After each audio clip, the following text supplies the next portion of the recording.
शिवसेनेच्या गोटातून अत्यंत महत्त्वाची बातमी समोर येते। नाना भानगिरेंना सध्या अश्रू अनावर झालेले आहेत। शिंदे सेनेच्या बैठकीत भानगिरेंना अश्रू अनावर झाल्याचं कळतंय।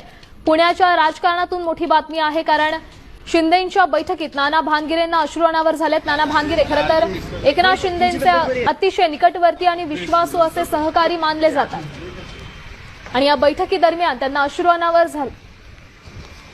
या संदर्भात अधिकची माहिती देत आहेत आपले प्रतिनिधी अक्षय बडवे। अक्षय, काय सांगाल, नेमकं कारण काय आहे? भानगिरेंना अश्रू का अनावर झाले?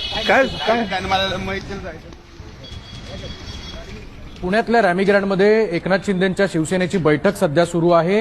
गेल्या अनेक दिवसांपासून आपण जर पाहिलं तर एकनाथ शिंदेंच्या शिवसेनेमध्ये दोन मतप्रवाह पाहायला मिळत आहेत। जागा वाटपांवरून वरिष्ठ नेत्यांवरची नाराजी आणि दुसऱ्या बाजूला एकनाथ शिंदेंना स्वतः भेटून काल शिवसैनिक जे आहेत ते मुंबईत त्यांना भेटायला गेले होते आणि आज पुन्हा एकदा शिवसेनेची बैठक जी पुण्यातल्या रॅमी ग्रँड हॉटेलमध्ये चालू होती, अचानकपणे शहराध्यक्ष